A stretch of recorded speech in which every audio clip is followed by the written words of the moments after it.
समय गड़ी चलिला आसिला 1998 सरकारी चाकरी पाई पाठ पढ़ा मु गाँ छाड़ी सहर को चली आसिली।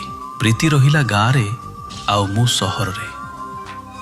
आम भितर दूरता बढ़िला सतत हेले प्रेम कमिलानी।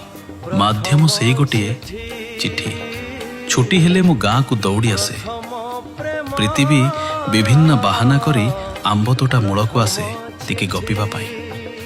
मने अछि से गरम दिनर राति गाँवर समस्ते जेतेबेले छात उपरे सोई जाती आमे दूररू दुहें दुहें को देखुथाउ आउ आखिरे आखिरे अजस्र कथा हेउथाउ।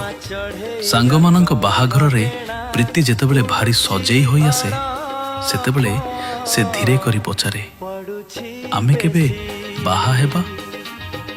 मु ताठू दूर रहुथिली सतत किंतु आम प्रेम सेतेबेलेर कोणार्क सीमेंट भली स्ट्रंग थिला।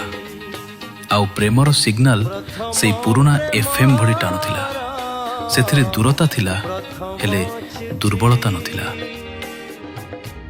लेखुछि अड़ापा भाबुछि बेसी।